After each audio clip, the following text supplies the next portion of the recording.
It's time to turn your daydream into your dream job. Wix gives you the power to turn your passion into a moneymaker with a website that fits your unique vision and drives you towards your goals. Let your ideas flow with AI tools that guide you, but give you full control and flexibility. Manage your business from one dashboard and keep it growing with built-in marketing features. Get everything you need to turn your part-time passion into a full-time business. Go to Wix.com. This will be part 2 of the coverage of the Idaho murders. In the last episode, I talked about and read directly from the newly released affidavit about how this incident all went down. This episode, I've brought on defense attorney and host of the podcast, Defense Diaries, Bob Motta, to deep chat about a lot of the details surrounding this incident. It's some really good stuff. I'll just leave it at that, and let's go ahead and roll with this.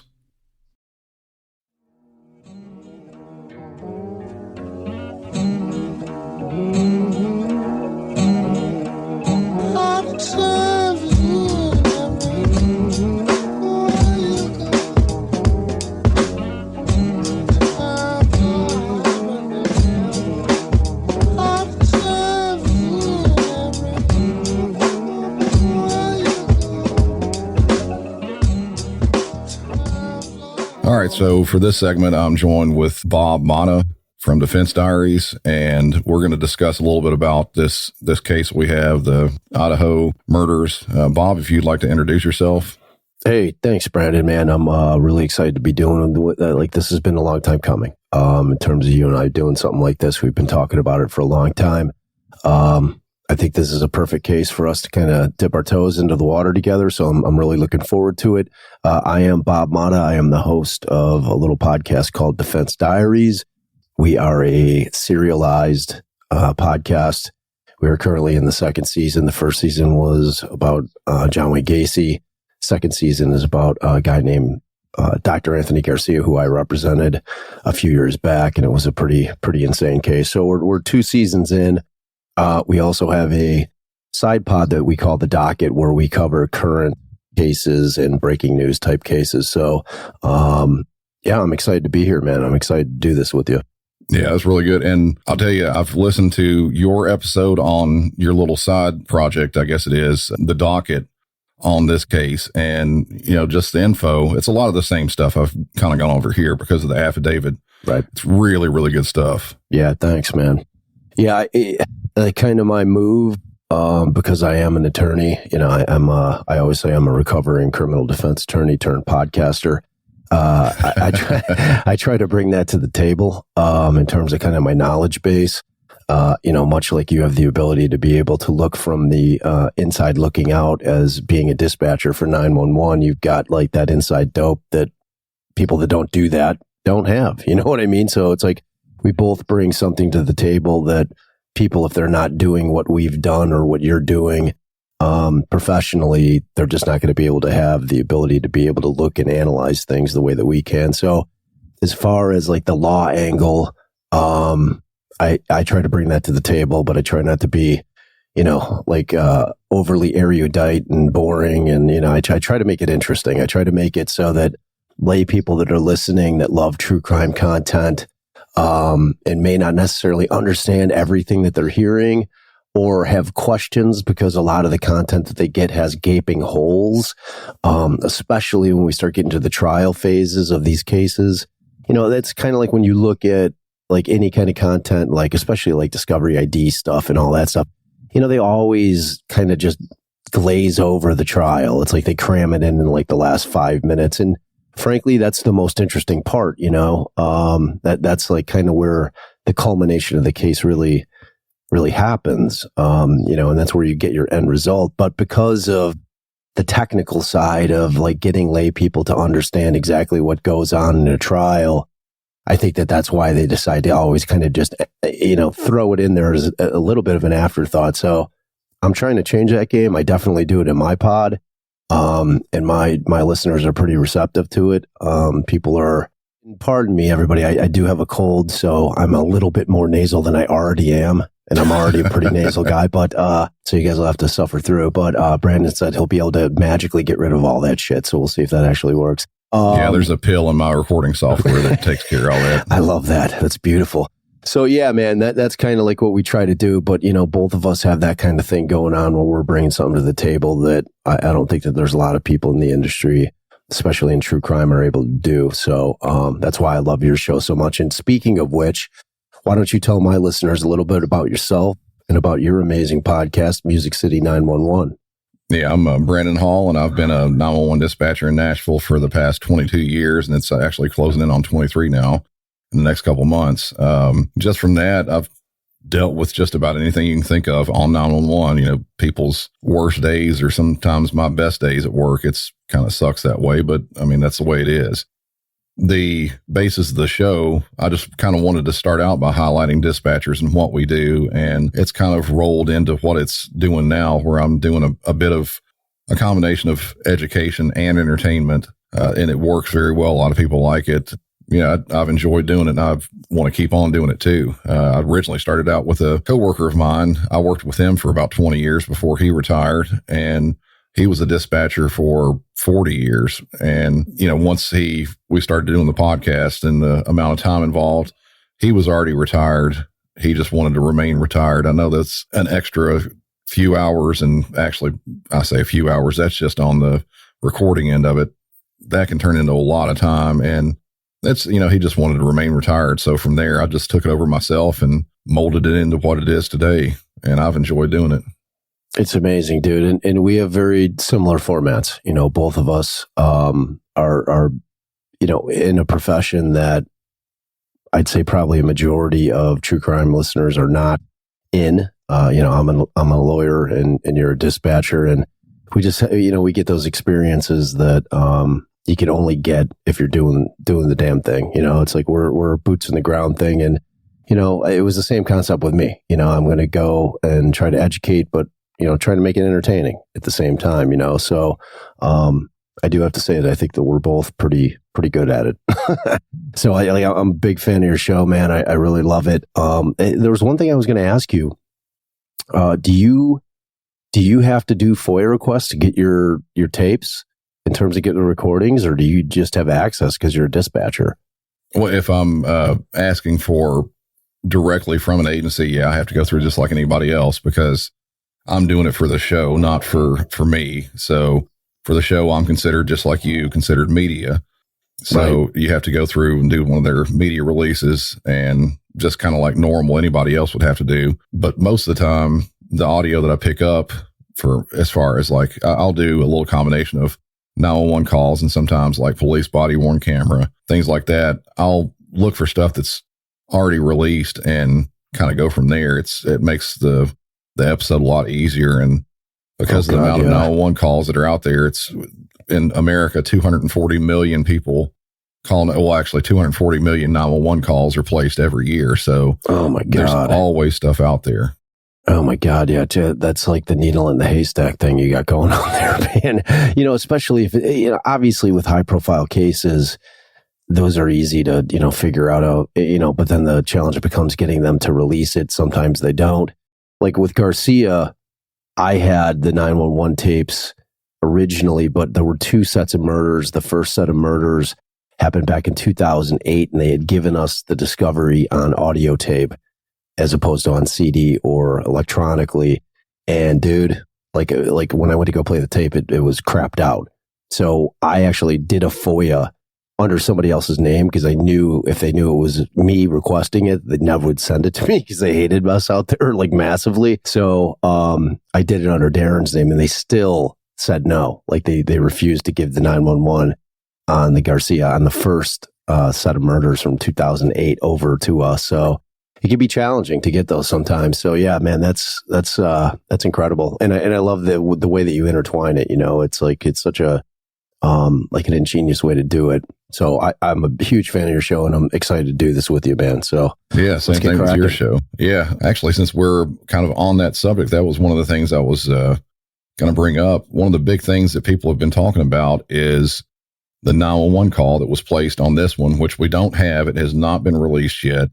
Right. It's been, I've been wanting it to be released, but I think just like anything else with this, they're going to kind of hold on to it till probably trial, I would imagine. just not really put it out there. Initially, I did see some reports saying they were flirting with maybe releasing it, but they didn't. But all we know really from the call, as we've stated from the affidavit, a couple other resources, that the caller, one of the roommates, she called in saying that there was someone unconscious and not waking up, and that there were, while on the phone, there were several other people that talked to the dispatcher. I'll tell you straight up that with something like this, with younger adults, these are, I'm not exactly sure of the survivors, like their ages. I would imagine somewhere between 18 and 21, but younger adults like that, they haven't had this kind of experience before. Granted, a lot of people haven't had exactly this type, but they haven't been faced with an emergency before, so they don't exactly know what to do. So if they have their friends, which this in all likelihood was kind of a party house that they lived in, they were probably had a lot of people coming and going, a lot of drinking there. People would maybe have too much to drink sometime and just have alcohol poisoning or something like that, wouldn't wake up. Instead of calling maybe their parents or an ambulance or something like that, initially they would call friends over to see what they could do. Right. So in this case, I think that may have been what happened, but there's still a lot of speculation about that part. And kind of leading into what I was going to ask you, the delay from the time that the murders happened and supposedly this roommate saw the killer walk past till the time the 911 call was actually placed was nearly 8 hours. It was 11:58 when they placed the call.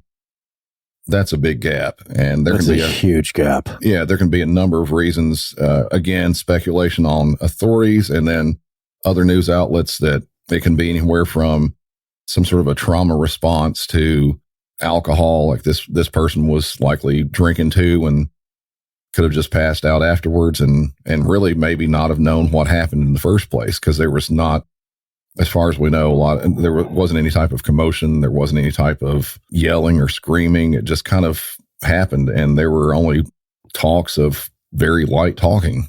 So we're at the point now in this case, and we at Defense Diaries have been very quiet about this case. Like, I was not going to engage in any of the speculation and all the bullshit that was going on, for the past, 50 days, 47 days it was that investigation took.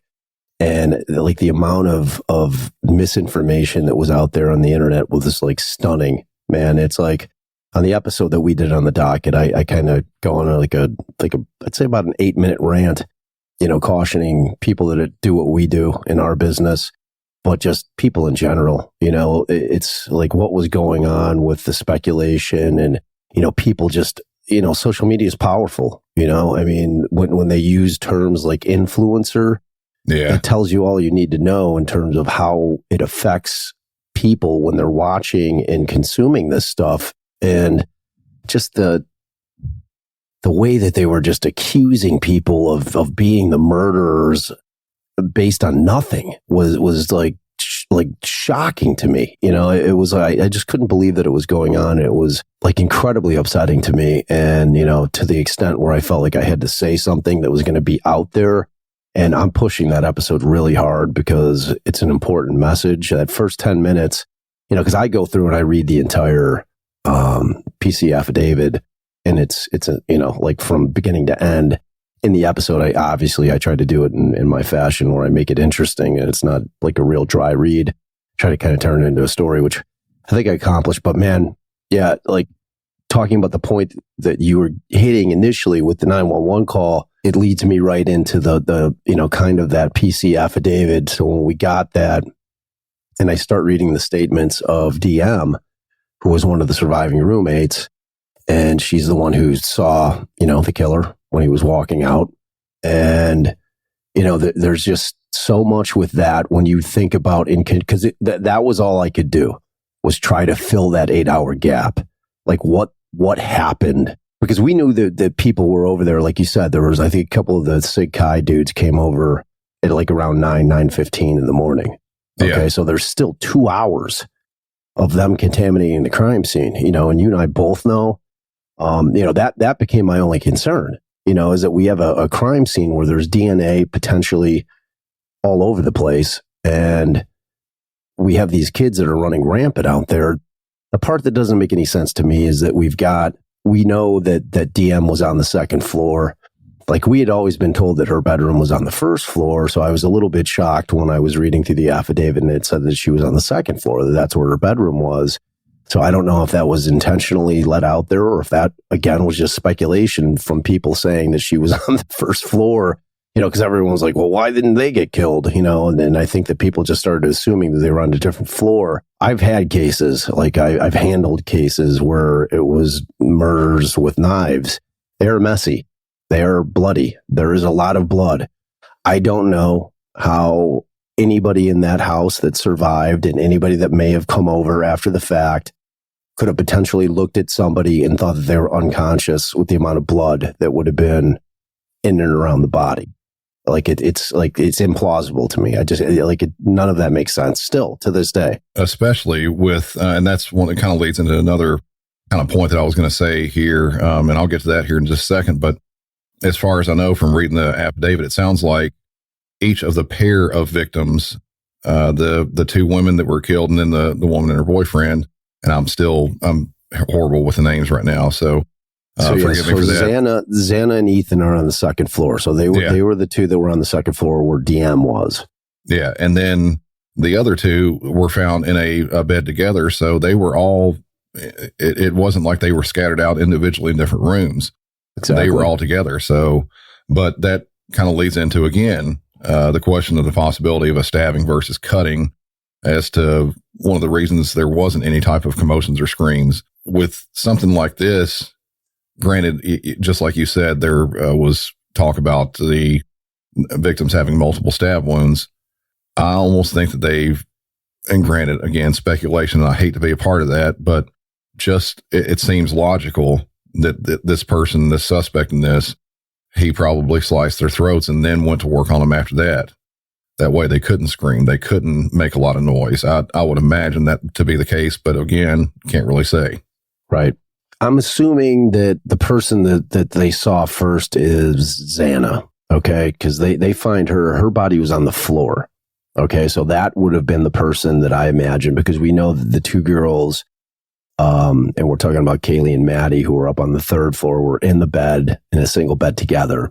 Yeah. Like you said. And then what we have is Xana in the affidavit said that they found her lying on the floor. So, because he says what he says in the affidavit exactly is just before the room, there's a bathroom door on the south wall of the hallway. As I approached the room, I could see a body, later identified as Kernodles, laying on the floor. Okay, so we know that that's who the unconscious person is. Okay, because Ethan, it sounds like they don't specify in here at all, but he says also in the room, later identified, was Ethan Chapin. All right, so I'm assuming he's in the bed. So Xana's the one on the floor. It just doesn't make sense to me. Like this gap. Like, I am out of my mind trying to figure out what this DM statements to the authorities were and like how they add up, because they just don't. And like the thing with me, and you and I had talked off air. Both of us agreed. I think as far as the girls upstairs, the affidavit does say that they were stabbed multiple times. And they determined the only thing that they put at all from the county medical examiner with respect to any of them was that Ethan was his cause of death was sharp force injuries. Okay, so that could be stabbing, that could be slashing. You know what I'm saying, or cutting. Because like both you and I agree that there was not much of a struggle that went on. It sounds like a majority of the people that were killed were sleeping when they were killed. Or if it's a stabbing, I'm sure the victims would have woken up probably initially when they get stabbed, but there wasn't much of a struggle that happened after that, because he's clearly in control of the situation. And, in terms of defensive wounds, until they release the autopsies, we're not going to know. We're not going to know what kind of a fight there was.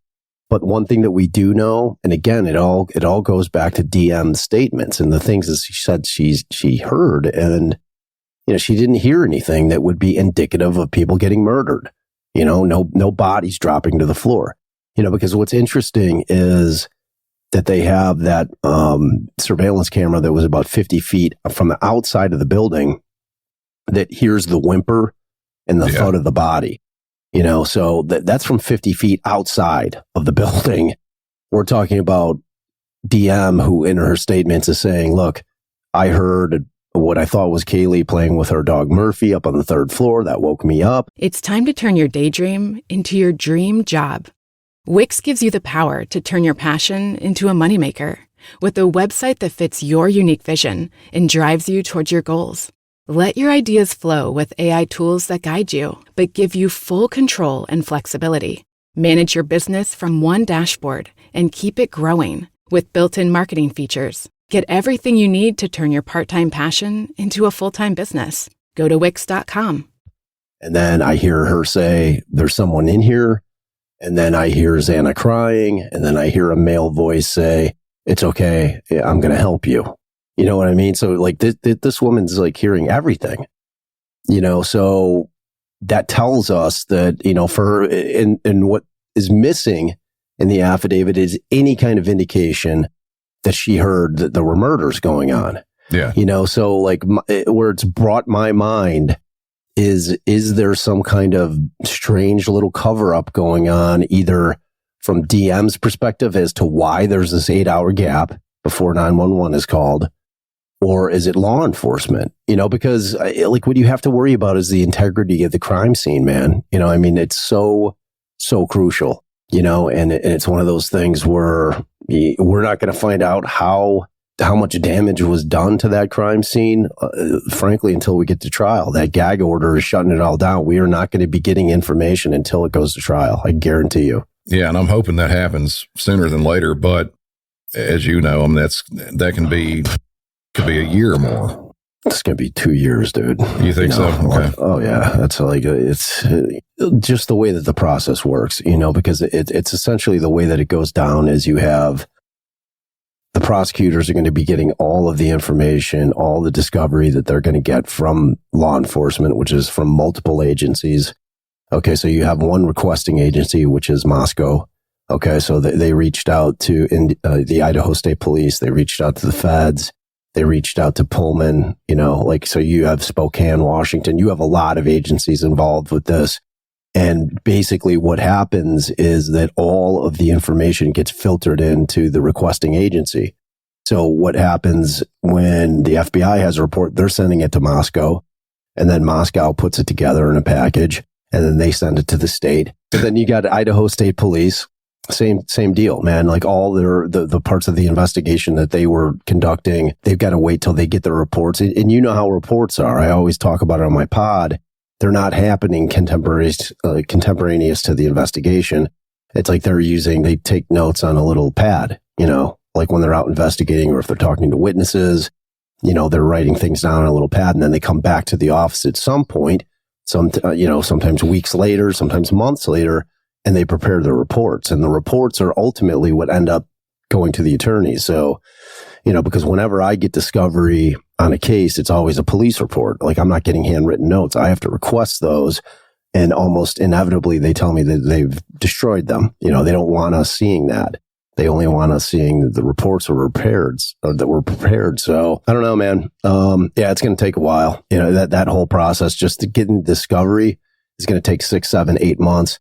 And remember, the investigation into the defendant has just started.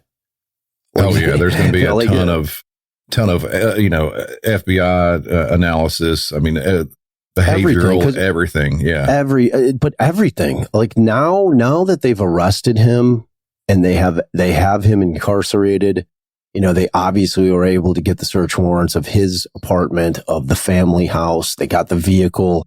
Like that, all of that is just starting. You know what I'm saying? They believe me. They are dragging so the way it goes down is they were able to triangulate him in all these various locations.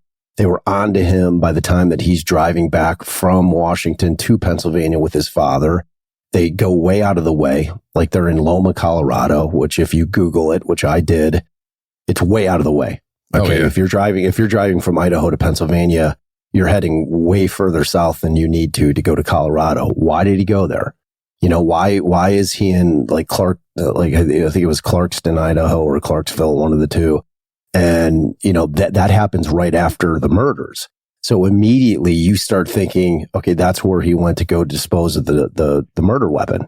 Yeah. Because you got two major rivers up there. You got the Snake River and there's another one. And, that's where I'm thinking he went and tossed, so they're going to be dragging those rivers. They're going to go to there's three major bridges up there where he may have tossed it off. Any kind of shoreline areas, they're going to be desperately trying to find the murder weapon, even though they have the sheath. They're still going to want to find the murder weapon. Yeah, they'll try to find that. And I think they've got enough to nail him down, even without that. But having that would be that much better. You always want the murder weapon. Yeah. If you can get it, you know what I mean? It's just. But I agree. It's like when you look at the affidavits and like kind of the first thing that I did, because we had done an episode on the Delphi case when Richard Allen got arrested, and you look at that affidavit, and if you put it side to side, with this affidavit, because I was extremely concerned about the strength of that case in the Richard Allen case for the Delphi murders. When I read that, I'm like, wow, this is thin. Like, they do not have much. They basically have mere presence, and the guy admitted that he was there. They just had screwed up and like buried the report for 5 years. They knew it. Like, he went to them. They didn't go to him eventually. Like, he went to them the day that it happened, because they had somebody stationed at a grocery store out front to take statements of anybody that might have been like in or around the bridge area that day. So like, he went and made a statement. Said, I was over there, this is what I was wearing. This is what I was doing, so, and then you get an affidavit like this. And this affidavit reminds me of the Garcia affidavit, where they lay out the entire case. Like, people kept saying, and it was very frustrating for me as a criminal defense attorney to try to explain to people, like, look, they don't hold shit back. Like, if they have really strong evidence from the get, they're putting it in the affidavit. Because they're laying out their case for a judge on an arrest warrant, so like, while it's a much lower burden in terms of probable cause for arrest than it is for a conviction where you need beyond a reasonable doubt, they still want to be able to walk in front of a judge with a pretty much ironclad case where the judge is going to say, got some strong evidence here. Here's your arrest warrant. Go get them. You know what I'm saying? So it's like they're not going to be holding back. Because everyone with the Richard Allen thing is like, oh, they have more evidence. They're just holding it back. I'm like, no, they don't. I'm like, if he's getting convicted, it's not going to be on the strength of what they have in that affidavit. It's going to be what they get in the investigation post-arrest, which is exactly what I'm saying. Like, this is going to take forever to get to trial because the investigation is going to be going. Now, I read something today that even Washington State, in terms of the agencies out there that are doing their searches, and again, what they're doing out there is they're looking for the weapon for sure. They're searching his house. They've done all the things that they need to do in terms of processing that scene. Yeah, probably looking through the university campus itself. Like, all of it. Yeah, all of it. All of it, dude. Like, so, and they said they anticipate that their portion of the investigation will take 2 months. So you've got 3 different states at least involved. You've got Washington, you've got Pennsylvania, and then of course you've got Idaho. So, those are 3 different states. And then Colorado's going to be in the mix because he went there. You know what I'm saying? There's and a actually, lot if you there. really think about it too, it can be even any state between Washington and Pennsylvania, because at any point while traveling back with his dad, he goes to the restroom, he drops that knife in a trash can at a rest area or something. It could be easy. That's exactly what I said. Like, somebody was like, well, we're, like, when he was, what was he doing traveling, to these different towns in Idaho, like after the murders? I'm like, well, disposing of the weapon, obviously. And that was what I said. They were like, well, where's he going to do that? In like restaurants or getting? I'm like, no, he's going to go to a rest stop. Like like a completely abandoned rest stop at 5 a.m. and he's going to drop it in a garbage can in a rest stop, but or nobody sees him do it. No one's seen him do it, but law enforcement's smart, I mean, they know all the tricks. I mean, they're like, we're not going to, we're not telling them anything that they don't know in terms of where to search for, things like that. So like, they're going to be dragging the rivers. They're going to be checking all the rest stops, and they're going to actively search for, like the fact that he went back there at 9:12 in the morning, like drove back there. It's like, you and I were talking about this off air too. It's like, he had to have been going to get that sheath, man. Like that. Yeah, like absolutely had to. oh my God, he realized that he left the sheath.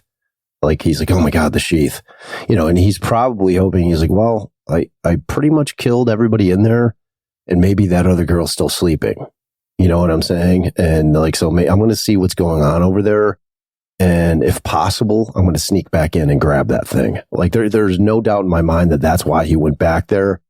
So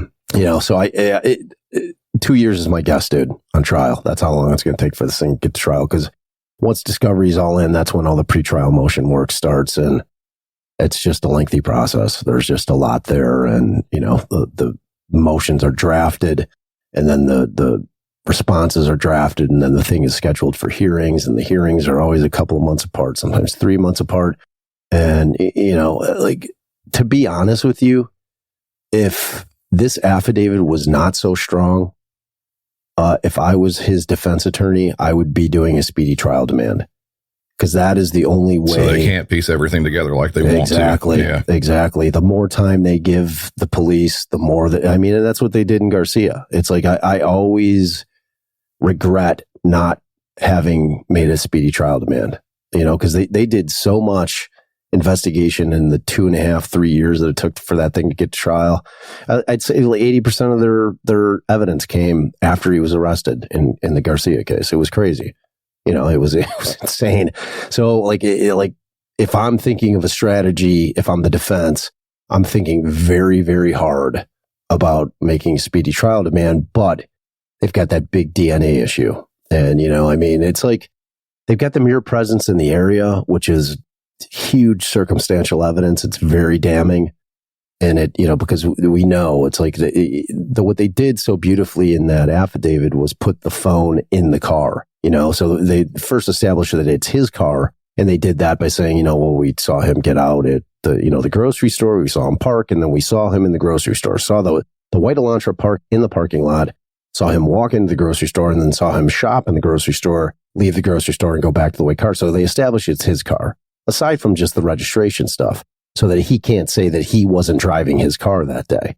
That's what they worry about, right? Oh, well, I loaned my car to somebody, or somebody stole my car, whatever kind of any type of small defense that he tries to come up with it. Exactly. Yeah. So that kind of stuff, they really have it down ironclad. But I don't know, man. It's a tough case. So what else you got? Like, I could talk about this shit for hours, so you got to cut me off. Yeah, seriously, I'm the same way. I was going to say, like, since we were kind of on the whole evidence piece of it, circling back around how we actually got to the point of, I guess, focusing on this one person, how they pieced together with video evidence. They have, on the affidavit, talking about how that actual neighborhood where this happened at. It's a small neighborhood. It's not heavily trafficked. It's, very few cars come out, especially in or out of the neighborhood, especially that time in the morning. So they got, I believe they said from a neighbor's house, one of the videos there, and they started what they called their video canvassing. And they narrowed it down to around what time the murders were. And then they see this white Hyundai Elantra leaving the area, and they start narrowing down all the possibilities. They employed the FBI, one of their analysts that had decades of looking at this stuff, trying to search to see what kind it was. They narrowed it down to a very specific model, very specific generation of a Hyundai Elantra, so they could go back down to how many of those there are, sold here in America, how many are there in the area. And then they had different agencies in that area, including universities, looking at their registered vehicles they had there, and kind of narrowed it down to this one guy because, as they said in the affidavit and a few other different times at their news conferences, this car had no front-facing license plate, which is a huge deal. And both Washington and Idaho, which that's right there on the border between the two, they both require the front-facing license plate, and this one didn't. So that's another way they narrowed it down. And then from there, they kind of started piecing together towards the suspect himself. And I know you say defendant. I'm more on the police end of it, so I generally say suspect. That's kind of where I've got it on there. And it's a little deviation there. Either way, as long as we're not saying his name, man, like that, I'm big on that, because when I saw the photograph of this guy, it's all in the eyes. The eyes are the window of the soul, and just his reactions, the smug look this guy had, and I've dealt with people that are sociopaths, like intimately, you know what I mean? Just in terms of my business, and what I've done for the last 20 years. And that guy's off, you can see it, and you can see that he's relishing this. And, I am not going to give that guy what he wants. That was one of the things with mine too. Like I've earlier on in this episode, I've played a couple of the body worn camera things they had from a different agency. Within the course of about 5 miles, they said that he got pulled over twice for tailgating. Mm-hmm. And in both of those, you see his face, and it's no more than maybe there might be a little bit of sheer nervousness that anyone would see or experience when they are actually getting pulled over by a police officer. But this guy's just killed 4 people, and he's trying to run away from it. Essentially, him and his dad are in the same car. But even with that, only that little bit of emotion is what you really see there. It's not like he's freaking out or just playing it off. He did just everything that a normal person would do. Yeah. I mean, he looked cool as a cucumber. Yeah. He's like sitting there, and like, I'm assuming you're talking about the Indiana State Police, where he got pulled over when he was in Indiana twice. Yeah. Like, and I heard after the fact that the feds had directed them to pull him over one of the times because they wanted to get a look at his hands to see if he had injuries on his hands. And so that was December 15th, almost a month after, but still, I agree, man. Like, just when I was watching those videos, it's like he's sitting there watching his father pretty closely, listening to what his father's telling the cop as his father's talking about whatever, a mass shooting that had taken place. Yeah. I guess that day. And, and like he's just kind of carefully monitoring what his dad is saying. And, like really the only time that he speaks is when, the officer asks, oh, do you work at the university? And he's like, oh yeah, I actually do. He looked cool as a cucumber, man. Cool. Yeah. And his dad helped out with that too. I believe he said at one point he's going for his PhD and exactly just, rolled with it. And I don't think, but again, kind of speculation. I don't necessarily think that the dad had any knowledge of this, but if he did, man, he's a good actor too. He's, oh man, tell me about it. Tell me about it. Cause I was reading some posts online, and people were asking if they thought that it was strange that dad flew out to drive the car back with them. And I don't necessarily think so. You going across country, 3,000 probably miles or so. You want to, it's a long drive, dude. You do, so I didn't think that was strange at all. I thought that was actually normal. If he's coming back, and he's coming back for Christmas break, he's off. So I didn't think that was bizarre at all. The other thing that I keep talking about, and, again, like I can always harken back on experience, because there's so many things about this case and the Anthony Garcia case that are similar, other than the fact that, all the victims were killed in one house at one time. You've got 2 sets of homicides that happened 5 years apart, but, very similar circumstances in terms of the knives being used. And, but in Garcia, they didn't have any evidence in terms of forensics. There was no DNA found at any of the crime scenes, which still just blows my mind, because with knife fights, and where people are killed with knives, especially if there's defensive wounds, if you've got a victim that's fighting for their life, if they're fighting for their life, then, they're going to have the defensive wounds on their hands, but it's not easy to hit a moving target, so essentially what that means is that you've got, if you're a right-handed person, you're going to be trying to control the victim's movements to a certain extent by holding them with your other hand.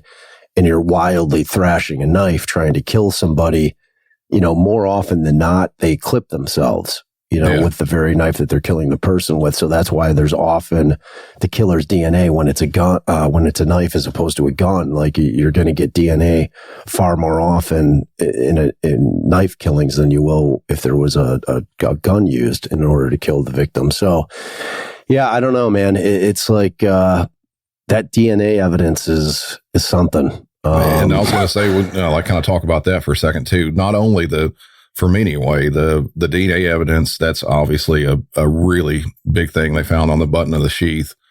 just the fact that they can identify this is, probably a possible mistake on his part, or it could be that he meant to have this type of knife, the K-Bar Marine.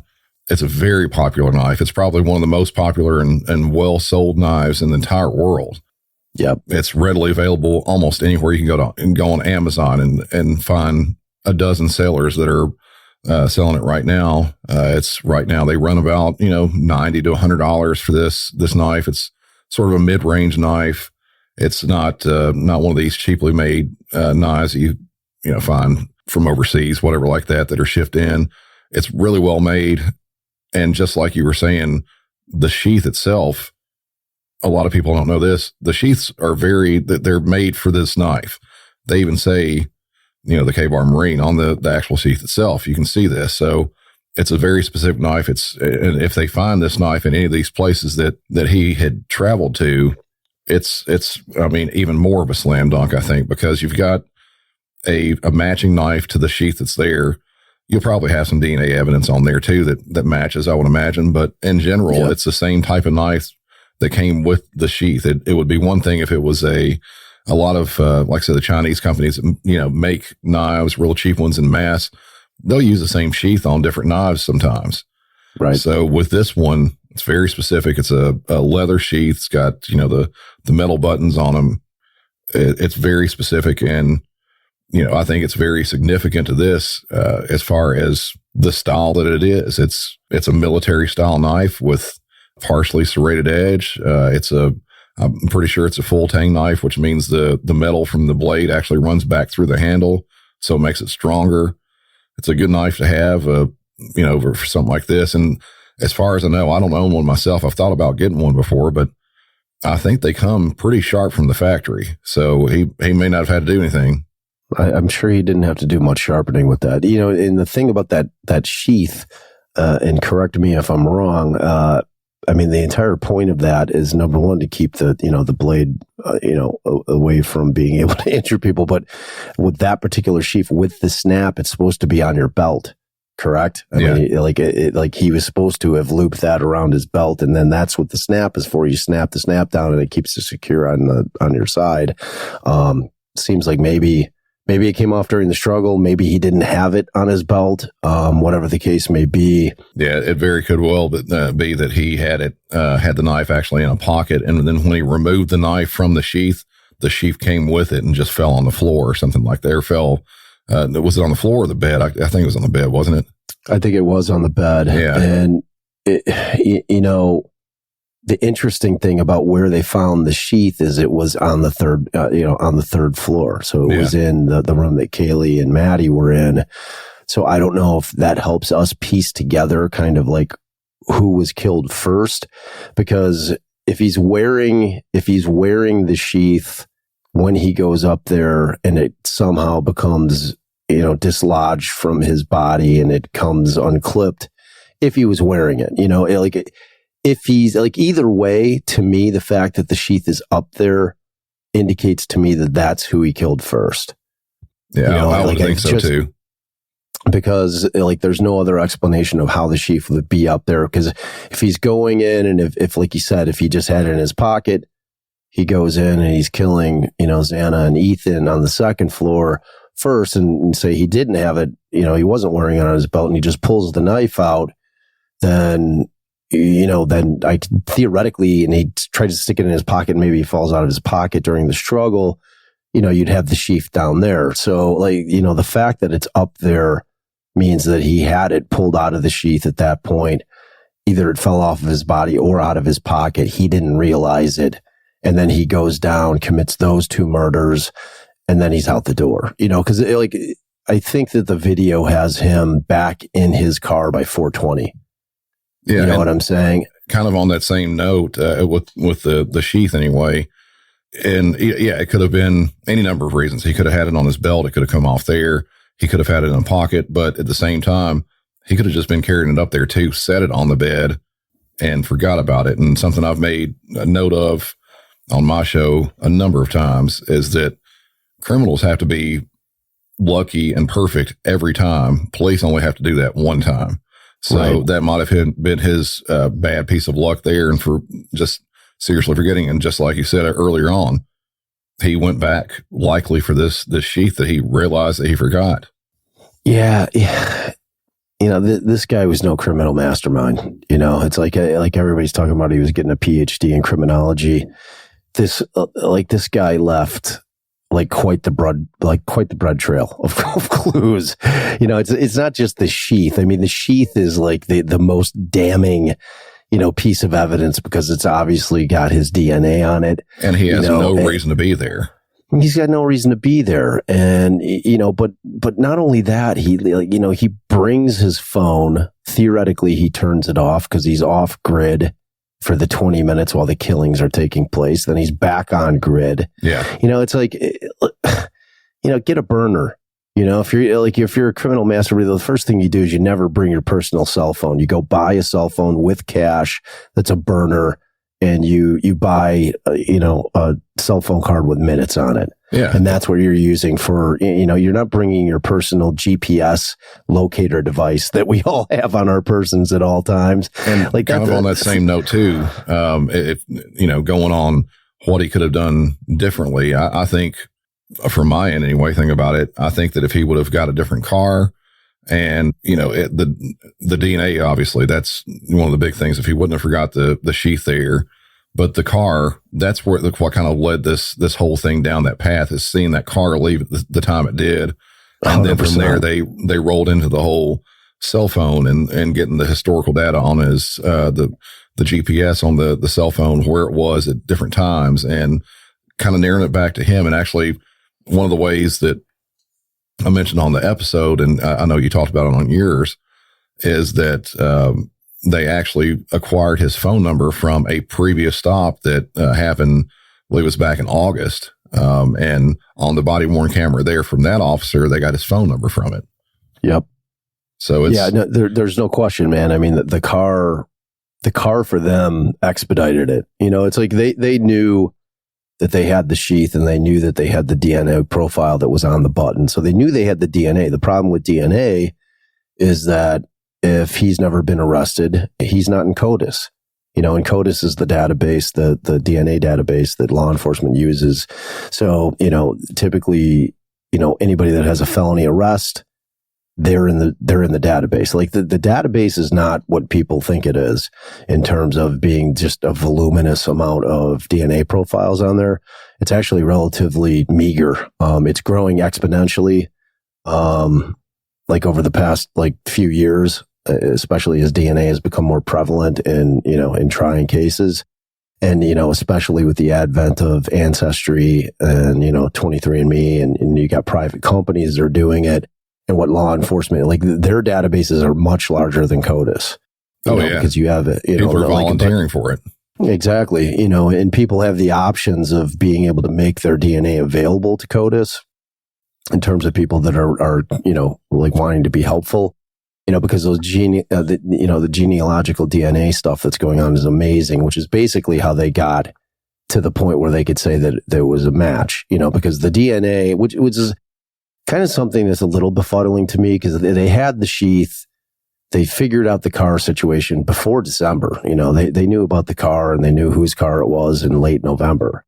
So, and then they released the photo on December 7th. They put the bolo out, and but at that point they knew whose car it was. So that was to smoke him out. We know this from the affidavit, that they knew. At that point, at the time that they put the bowl out, where they're saying publicly, oh, anybody that, may know whose vehicle this is, or if you own this vehicle, we have some questions for you. You might have some information about this murder. And that was done to see if this guy, the only reason it was done, they knew it was his car at that point. That was not a question. Yeah, it was a complete tactic to see what this guy's response was going to be. The question that just I keep asking myself is okay, they've known this guy was the guy since November. Why weren't they just creeping around his place and grabbing his trash when he threw something out? It's it was strange to me, because they waited all the way until he's back in Pennsylvania. And I think that they pulled the garbage from the family house on the 27th, overnighted to the lab in Idaho, and they got the results back on the 28th. Why aren't they just creeping around this guy's place waiting for him to bring some garbage out? You know what I mean? Because they were surveilling him 100%. They were watching this guy. Like, I just don't know why they didn't do that. To me, that's going to be much to do about nothing, because at this point, when you're arrested for a felony, you have to give DNA. So they're going to get the match that everybody's going to want. They're not going to need to rely on that.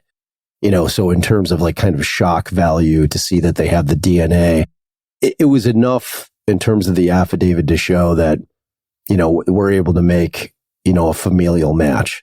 You know what I'm saying? Because it's like all of us share DNA from both our mothers and our fathers. By the time this gets to trial, they'll have the lab results and they'll be able to verify that that's his DNA.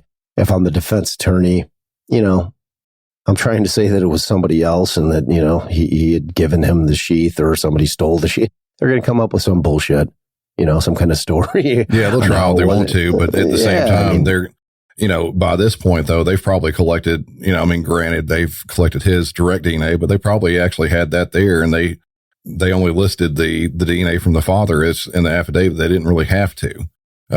With his, it would probably have been better if they did, but every little piece, everything that they add on is just going to stack up. And that's actually kind of where I was going to roll into next, is that just kind of the general overall thoughts on the case itself, like what you think, where you think it's going to head to.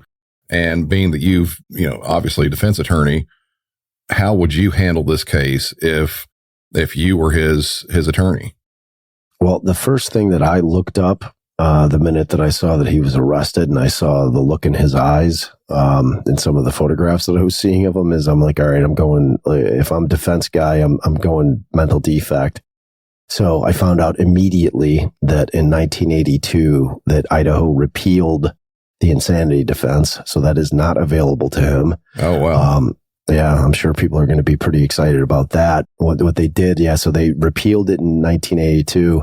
You cannot use that as defense for any kind of criminal activities in Idaho anymore.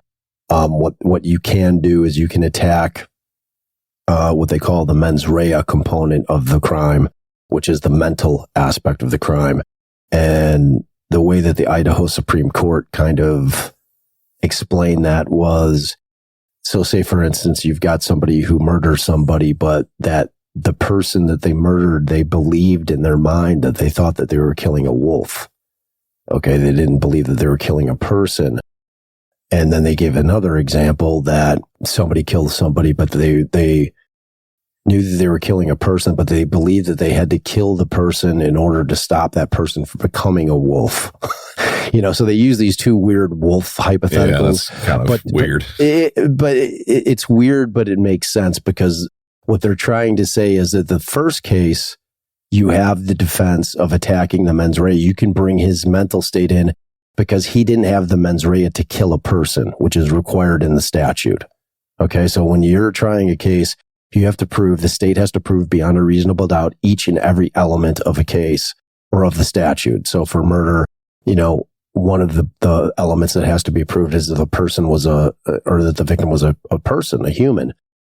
If this guy's mental state was, and they could prove it with competent evidence, was that he honestly believed that this person was actually a wolf, that he didn't really think that he was killing a human, he could bring that in as a mental, kind of a mental defect defense, but he can't do insanity. So there is a mental defense angle. I don't, based on what I've seen from what this guy has done in terms of trying to cover his tracks. Yeah, it's not going to be there. It's not going to be there for him. So taking that out of it, so that was my gut instinct initially. I'm like, I'm going mental defect. Find out that insanity is not there for him. So, and I'm figuring the mens rea thing is not going to work for him either. It's going to have to be picking apart every piece of evidence. It's like when you have a case like that where the state has very, very strong evidence, you're trying to, it's a death by 1,000 paper cuts, where you're just trying to pick apart every piece of evidence they have, say that it was shoddy police work. Yeah, throw out the reasonable doubt in general. Yeah, that's what it's going to be. It's going to have to be a reasonable doubt thing. And one of the things too that's kind of stood out to me is that it's still to this day, and I'm not even sure if the authorities have it either, there's been no motive at all listed for this, because it seems that he had no connection with these people. He, granted, I think there was him driving around the area, maybe, I don't know if stalking is a good word to put it. I mean, I guess it probably is, but there's no actual connection between him and these people that were killed. What's the motive? There's nothing listed there, and they kind of need to establish that at least a little bit, I would imagine. I see, that's the thing, man. Juries like to hear motives. You don't need it for a conviction, but juries like to or want to try to understand why. So the state wants to be able to give them that. This guy, I'm looking at, like, this guy is either was an active serial killer, or he was a just starting serial killer.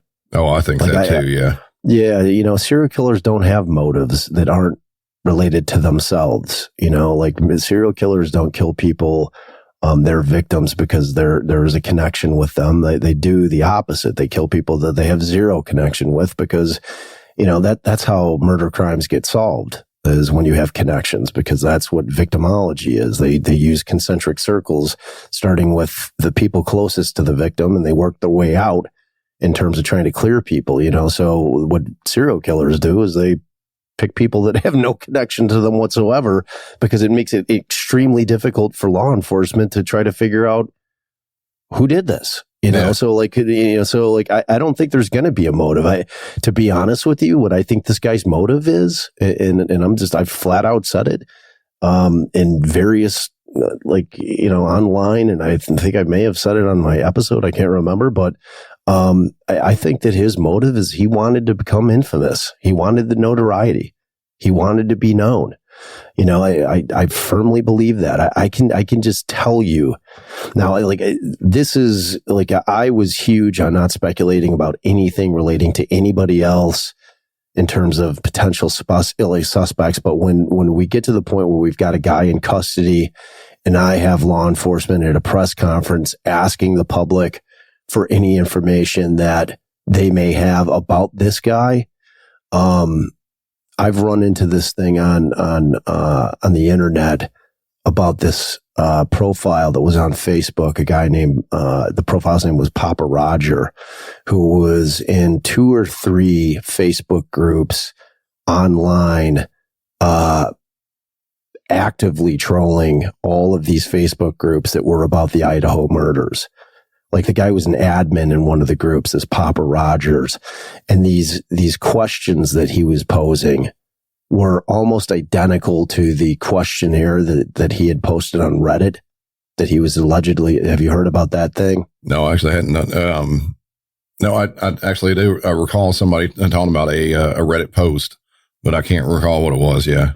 He had posted in a Reddit group under the guise of, it was for his studies, for his, he was going for his PhD. So I'm assuming it would have been for his thesis, but he apparently had created this questionnaire that was all about kind of how to get away with murder. Like, so it was posing all these questions like, how would you clean up the crime scene? What would you do if the weapon broke in the middle of the crime? Like all these questions that were incredibly off-putting. So this Papa Roger profile in these groups it's insane, dude. Like I honestly believe that this guy was online after the killings, like trolling these sites and just playing with people. And like, so the biggest example is because all of the things that he's posing, he just kept posing these weird questions that normal people would be like, what the fuck? This guy, so he gets into an internet argument on one of these Facebook groups, which are all deleted, by the way. So there's no use in anybody going on trying to find, I think the feds pulled it all at this point. I think the feds are aware of this account, but the biggest kind of like blurbs was this internet fight with this other guy where the Papa Roger account says, he just comes flat out and says, and this is like on December 15th, long before he's arrested. He's like, He's like, well, I think, you know, that we know that there was a knife used. I think that they found the sheath. Oh, yeah. Dude. Yeah, before it's released to everybody, absolutely. This is 2 weeks before. He's like, I think that they found the sheath at the site, and so he gets in this like big debate with this guy about, you know, the sheath, and you know, it's insane. It's insane. So like when you start digging into all the questions this guy is asking, you know, and he would just pose like queries. He's like, you know, like he asked that question. Well, if the weapon broke in the middle of murdering these people, what would you do? You know, and that's actually another good piece of evidence too. If they go out and they do find this, they could find a knife that's broken. It is all smoking gun stuff, man. It's like the sheath thing, like the timing of it, because the feds are all over that, and they're going to be able to use IP addresses to pinpoint exactly who it was. It's like the guy, which just tells me exactly who this guy is. And that's why I'm saying like me believing that was actually him on there trolling. Cause you know that, you know, old timey serial killers, they'd clip their newspaper clippings. Now, instead of doing that, you go on the internet, and now you can interact with the people that are talking about the crimes that you committed. You know, it's like, it's not a giant mystery. Now, this guy being so stupid that, you know, he's going to use devices to access Facebook and things like that where they're going to find it. You know, I mean, that is 100% going to be, if they can confirm it. My gut's telling me everything about that is that guy, which tells us everything that we need to know about that guy, which is that his motive for this was to gain notoriety from his crimes. He wants to be like, he's got that sick, twisted mind that he wants to be a Ted Bundy, a John Gacy, like any of these creeps that everyone seems to always want to talk about. And he was doing everything he can to try to hide it so he could probably do more of them. Oh my God. And instill fear, especially if he was this guy doing all these internet posts, that just lends further. It's like to push the fear, to push the worry, especially like in a small town like that. I mean, absolutely. Just horrible stuff on that. Oh man, he's like this guy's the worst. Like, you know, I think he's just a stone cold, you know, sociopath. Like, bottom line. I mean, you could tell, like, you could just see it. Like the first time I met you, you have kind eyes. I could tell you're just a good guy. You know what I mean? Seriously, like I look at your face and, you know, I can see your soul through your eyes. I could tell you're just a big teddy bear. You know what I mean? Like I could see it in your eyes. No, like this guy, I consider myself like maybe a little bit of an asshole teddy bear. I mean, I've got that little edge to me, you know? Well, I mean, all of us are that a little bit, you know what I mean? But, you know, deep down though, you know, you may have a hard outer shell, but you've got a soft inner core, you know, but like this guy, he's a blank slate, dude. You know, you look at him, you can just see there's nothing there. It's like that empathy, like the lack of empathy that all these guys, like all of them have. You can see it. It's right there for you. You know, like you don't need to be a trained psychologist to look at this guy and realize that, you know, he's not good people, you know? So I really, you know, obviously as a criminal defense attorney, you know, we've got to wait, make sure the evidence is vetted. But, you know, from what I'm looking at, his public defender, and it looks like I recently saw that he filed, I think as of today, that he filed a petition for indigent, that he's indigent, and he was appointed the public defender officially. So it doesn't look like he's hiring some big hotshot lawyer. Oh, I've got a feeling they'll come out of the woodwork, you know, willing to work pro bono for him just to get their name out there too, possibly. I don't know. You know, it's like the thing with Garcia's case is like, he always said he was innocent. And, you know, and like when I started looking at the evidence, I believed him. You know what I mean? It was like not to say that if he was guilty that I wouldn't have defended him. I mean, I have a job to do, but you know, like this type of case, when you drop an affidavit like that, you know, like lawyers aren't signing up to get their ass whipped. Oh, no. You know what I'm saying? Like lawyers, like you don't gain a bunch of business when you go in and get your ass whipped, even if it's a high profile case. You know what I'm saying? Like, I don't know, man. I think he might be stuck with the PD on this one. It could be. It could be. Yeah. It's like, cause I know what you're saying. Like, you know, like Richard Allen's case, I would have thrown my hat in the ring on that. honestly, because like, if that's the evidence they have, and like, again, I look at a picture of Richard Allen and, they're always trying to use like one of his beady eye pictures, but I could tell he just doesn't look like that blank slate. There's just that look when you look at these guys that like they have that look that it's hard to kind of put your finger on what it is, but you can just see they're soulless, and like this guy's just got that look. And then when you compound it with everything that we know, factually, because the car data in terms of where he was traveling is ironclad. The phone data is ironclad. Yeah, I mean they can attack the tower stuff, but the tower information has gotten much better than it used to be. That's something we use with 911 literally every single day, multiple times. I mean, and actually now there are more than one system that we use from that. It's like where I work at, we've got the kind of national data, which is a phase 2, which does a triangulation between 3 different cell phone towers. Yeah. And, now we have another program we use that takes a little bit further. It takes a little bit more of the data from it. And between the two, some of there's minor variations, but I mean, the differences, man, it's like feet. It's seriously just feet.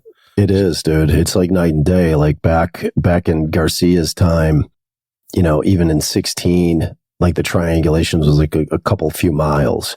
And like you said, like now it's like feet, they can pinpoint you, so yeah, I don't like it's whoever's going to defend that guy is going to have one hell of a tough job. No doubt on that. I mean, it looks like a very, very strong case against him at this point, and it's only going to get stronger. I can't see it getting any weaker. The question is he going to, because it is a death penalty state, and the way that the state operates is that they can offer him as a carrot to, that he takes life, 4 counts of life, and like he does, life without the possibility of parole. He pleads out, in exchange for them not killing him. And, I mean, they're going to go to the families with that, the prosecutor will, and they'll say, well, what's your position on this? Do you want us to go to trial? Cause like, there's no other carrot to offer him other than to take the death penalty off the table. You know what I'm saying? So, and they're always going to check with the victims' families to say, well, what's your preference? Do you want to go through the horrors of reliving it through a trial, in order to get to the death penalty? Or, is your preference to just let us offer him that, in lieu of us going to trial and having you guys relive all that? And, I think, the families and what their wishes are will play a large part in that.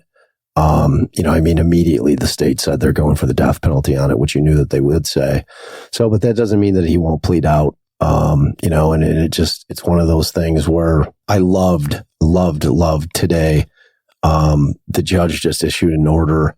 They're not going to televise it, which thrilled me.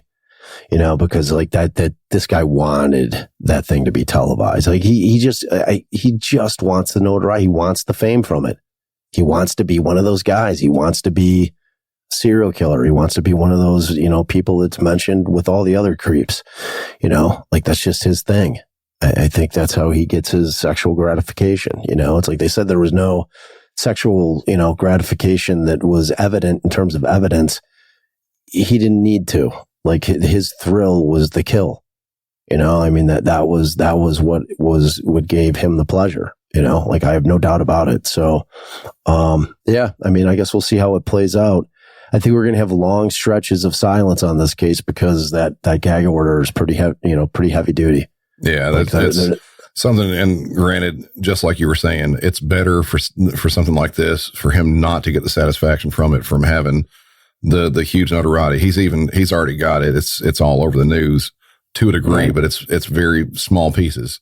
You've got his mugshot photo and, a couple other photos, and that's really about it. They're not going to have any real huge things like this from the trial itself. Exactly. And he's not going to be on TV for, 3 weeks. Yeah. looking at his stupid face. You know what I mean? It's like, saying his name over and over. And again, it's not going to be the most watched thing, which it would be. If the thing was televised, everybody on the planet would be watching, or at least everybody in the U.S. And then, on the flip side of it too, though, you've got people, I mean, granted, like us and the people who, our listeners who want to find out more about this, for multiple reasons. You want to, analyze this person. You want to know what this person's doing, what's going on in their head, why they did this, and how, as far as a law enforcement perspective, how we can prevent something like this from happening again, or nailing down someone like this even quicker. Right. So there's, that info, we'd like it to be out there. Just me and you're the same way. We want to know everything about this. We want to get deep into it. Yeah. But there's the aspect of him getting satisfaction from this. People are, unfortunately like us, we're making shows about this, and I'm hoping that he never ever gets to listen to any of this, or sees any type of news articles or anything about him. I'm hoping that happens. Look, if he's me too, man. I mean, if he's listening to my shit, he's never going to hear his name. Yeah. Like that. Like I'm huge on that. Like I'm on this huge Twitter campaign. Like everything that I'm putting out, I'm asking people, do not say this fucking guy's name. Yeah. Do not give him that. Like that is what he wants. That I'm serious. I'm dead serious. I believe that was his motive. It was either the sexual gratification from the thrill kill, or a combination of that and the fact that he just wants to gain fame from this. He wants to be that guy. Like he would have, I have no doubt if this is the first that he did, and I'm not so sure that it is, but he was so sloppy with this one. I can't imagine that he wouldn't have gotten nabbed on a different one that he may have done, either in Pennsylvania or, Washington. More likely it would be, he's 28. I mean, Gacy started when he was in his early 20s. You know what I'm saying? I mean, like this is just a mentality, man. It's something these guys are born with. I think there's an aspect of it's nature and nurture. I think that it's something that they're born with, and I think that it gets, exacerbated if they go through certain things, trauma when they're at home. I mean, I don't know jack shit about this guy's family, but just the 2 minutes that I saw of that video with his father in the car, the guy looked like just a normal kind of middle of Pennsylvania guy. Like a blue collar dude, what I mean? Regular guy. I mean, kind of the same way. I don't know anything about him, and I'm sure that they'll probably have a lot of stuff that does come out. But man, you really have to think, just like you were saying. You think some people are just born with this. It's just there's no other explanation to it. If he lived in a nice normal household, there's no abuse. There's no sexual abuse. There's no any of that stuff. He wasn't bullied in school. Just all that. If all that comes out, there's no other explanation. Then he was just born with it, or something happened in his brain to make him do this. He's broken, man. Like he's missing that element. That and it always kind of intertwines back to empathy for me. It's like, when I was going through the Creeps case, which is what I referred to Gacy as. I did a thing on a serial killer because my dad defended the guy, and I had these tapes, not because I'm infatuated with serial killers. You know what I mean? So even in my own podcast, I think I probably referred to him by name 5 times. I called him the Creep. It was I didn't want to give him, even though he was long dead. I don't want to keep perpetuating his name. It's like our country just has this weird fascination with these guys. And oh man, really the world. I mean, it's true, man. I don't get it. It's so weird, Well, one good thing is we've got now is that as far as we know, it seems as though there are none of these active serial killers that are like these, like the Dahmers and Gacy, stuff like that. It seems that with the advent of technology and where we're at now, it's damn near impossible for that to happen now. It is. I'm sure that there are ways of doing it, but no one's hit it yet, as far as we know. I mean, it's tough. Darren and I had that exact conversation in our epilogue after the Gacy thing. We're like, all right, fast forward to 2021. How many do you think he can get away with at this point? And Darren was at a much higher number than I was. I was 2. Yeah. I'm like, dude, it's kids are off. Like as soon as a kid goes missing, you get the Amber Alerts are out there. It's a whole different thing. He's like, well, Darragh was like, well, he'll go for like homeless people, which seems to me like the only serial killers that would successfully kill multiple people over an extended period of time are the fringe people that are just underserved by every aspect of, society. So you're talking like homeless guy, somebody's not going to be looked into that heavily. Right. No one's going to give a shit, which is horrible and sad, but it's real. And, so if you got a guy who's out there just killing, homeless people or sex workers that, are out there without any kind of real family. And, cause it's like you figure it's got to be somebody that's off the grid. Anybody that's on the grid, like you said, man, the tech is just too heavy duty. Like all of us are walking around with GPS transponders in our pocket. It's like everything we do is tracked with, between surveillance, GPS on our phones, our computers, like digitally, we are so on the grid. There's just no hiding. There is no hiding in plain sight anymore. That does not exist in any capacity, and it's like, I don't know. Yeah. It's like, they say that they think there's like 21 to 22 active serial killers out there. I posted something on our socials, or my daughter who's handling my socials on Instagram, she posted something like a week ago, but they keep finding like 20 to, between 20 and 30-year-old white males in Lake Michigan in Chicago. And there's been like 6 of them, like over the last 2 years. So they're, and they're like, cause the one thing, like if we go back to earlier in our conversation, in terms of the victimology and like the kind of that motive thing, that's what allows serial killers to continue to operate. It's just that there is no connection. There is no matter how far out you go, just the fact that it's completely random with no connection to that person, it makes it really, really hard for law enforcement. So that's when you're relying on the fact that, we've got closed circuit TVs everywhere and surveillance. I don't know what percentage of our country has Ring, or Nest or Rings or whatever the cameras are that we all have on our doorbells. Dude, like with this and just hearing what I do at work, somebody will call in and say, oh, my shed was broken into behind my house. And I've got the suspect on video. It's every single day. So it's unbelievable. Yeah. I can't say that there's like I don't know if I could say a substantial percentage of like, I can't say like half the homes have a Ring camera or something like that, but it's a good amount. I'd say, it's a lot. 5 to 10% at least now, some sort of camera like that. Look at Moscow, we're talking about Idaho, which is pretty remote. I wouldn't call that like a massive town. And just think about 25,000 people. Yeah. 25,000 people, in between Pullman, the 10 miles between Pullman and Moscow. How many times do they catch this guy in surveillance? You know what I mean? It's everywhere. To me, the only way that there could be any kind of like serial killer is a dude that's creeping on national parks. You need to have a big, expansive area where there is very limited technology. It's the only place that it'll work, if you're a serial killer. It's like, it's kind of like the Israel Keys thing. That was always his deal. Like, if I was a serial killer, I'd go to Alaska.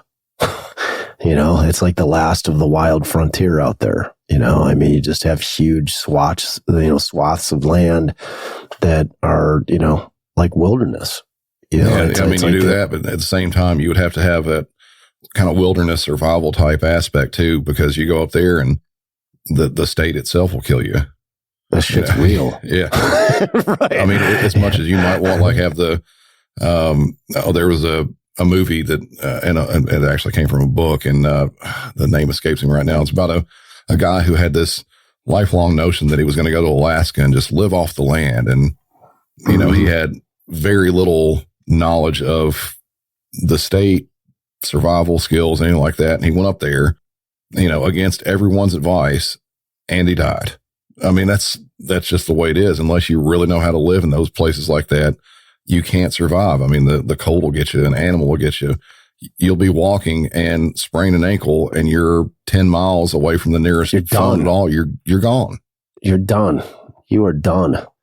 It's like, I don't know if you ever watched that series, the Alone series, where they were dropping people off. Oh yeah. Like it was days. Actually great. These people are lasting days. Dude, I mean, some of them. And these are like skilled people. These are skilled people. These are like survival experts. And I think the longest one went like 100 days, you know, and that was like unbelievable that they made it 100 days. Yeah, you know, I'm talking about like that every one of them was starving. Like none of them could like get enough game or fish in order to survive. You know, we're talking like these people are like, you know, like thrilled that they're, you know, like catching a squirrel in a snare, you know, like starving to death. But yeah, no, man, no, I'm with you. No, like the way that you'd have to live in the area. You'd have to live. The people who are, you know, who are actually skilled, like really actually skilled at doing that, are actually doing it right now.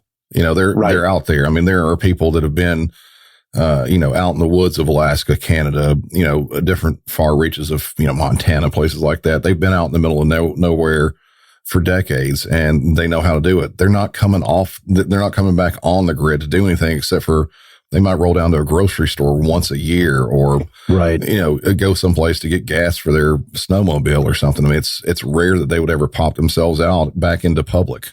So exactly. they're already doing this. And so, I mean, yeah, theoretically one of those could turn into a serial killer or something like that, but the chances of it, I mean, man, it's slim to none. Yeah. I mean, I don't know. It's like Keys, like have you dug into Israel Keys at all? I know a little bit about it, but really not, I'm sure not nearly as much as you do. Yeah. Well, I mean, I don't know much until I listened to Josh Hallmark's podcast, you know, his true crime bullshit. Like he focuses on Keys and, you know, cause like I became interested when I listened to like the first episode, cause I had never heard of the guy. I don't think anybody really did. I mean, barely. Yeah. Well, and that was because Keys was the antithesis of your typical serial killer. Like his deal in order to like coax the FBI into expediting his execution was he's like, look, I will give you information on the crimes that I've committed, but I want two promises from you. One is that while I am alive, that you do not leak this information to any news agencies. I do not want anybody to know who I was, what I was doing. I don't want, you know, I have a daughter because he had a daughter. He's like, I don't want this for her. It's like, I don't like he was the opposite of what most of these guys are, you know? So, you know, so that was part of the deal. And so they got him to agree, which was tough, you know, cause like there were a lot of different agencies all over the country looking for this guy, you know, even internationally. Because he was in Belize, you know, this guy, because like he was always the guy that they say was probably the most meticulous serial killer in terms of covering his tracks until he got really sloppy. And then when I'm kind of looking at like Josh has picked apart that guy's like his files in terms of like building a timeline. I mean, he had his phone with him all the time. You know, like Josh is able to like pinpoint exactly where this fucking guy was like all the time, you know. So like Josh is like, okay, well, we're gonna go on NamUs and we're gonna look at the NamUs 45 and we're gonna see like which people went missing around the times that I've been able to pinpoint that Israel Keys was in the air. You know what I mean? So it's like as genius as they were saying that guy was, he wasn't. You know, I mean, he's still. It's like any serial killer that walks around with a cell phone is an idiot. It's that simple. Like, you're not getting away with shit if you have a cell phone. Unless you got a burner. Go to an old flip phone. Like, that's it. That's the only way you could do it. Flip phone. Yeah, and people are, now they're so used to having the technology with them, they're not going to want to do anything like that. I mean, dude, it's you can't. Phone crack. It's crack, dude. We're all addicted to those things. It's like, I wish they'd go away, honestly. It's like, not just for me, for my kids. It's like the convenience of them are amazing, but dude, like, you know, walking through a restaurant and like 80% of the people are looking at their phones. It's gotten out of control. We need to reel it in. We'll, I guess, close this bit of it out. Thanks again for coming on and listen to Defense Diaries. Listen to Music City 911. We'll do this again and keep a good, close following of this case here. Absolutely. And all my listeners, definitely listen to Music City 911, and you're welcome in advance. So there you have it. A very long discussion about the Idaho murders. Just like everyone else, we're hoping to learn more about this, but it's looking like it could be a while before that happens. I always check back for updates on this and new episodes.